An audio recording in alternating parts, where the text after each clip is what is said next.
US Ambassador Nikki Haley came here determined to thwart a resolution drafted by Kuwait that called for measures to protect the people of Gaza.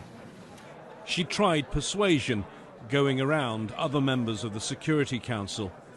Here, as she approached the ambassador of Peru, she can be seen mouthing the word please. A warm greeting for Israel's ambassador, Danny Danon. He, surely aware, she also had procedural tricks up her sleeve.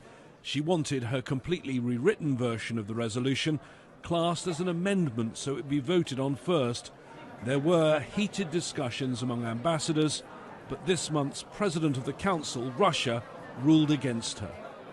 And things only got worse for Haley. She pleaded with council members to support her draft resolution and reject Kuwait's.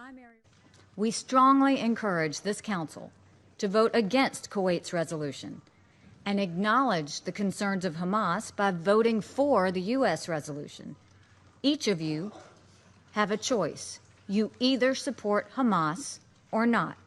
This vote will tell the story. But the story that unfolded was not the one Haley wanted.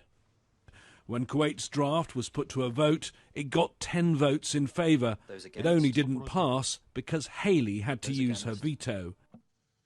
And then the second vote on Haley's own resolution.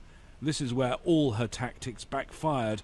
Her allies abstained, others voted against, and a moment of diplomatic humiliation. She was the only person to vote for her resolution.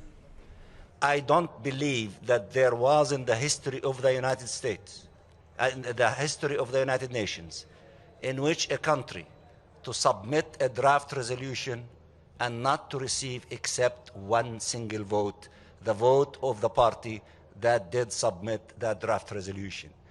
If that is not the epic of complete failure, I want you to tell me what is failure in the Security Council. Thank you. It was a bad day for Ambassador Haley, but the real losers are the people of Palestine, particularly in Gaza. With the Security Council divided and deadlocked, there is no end to their misery in sight.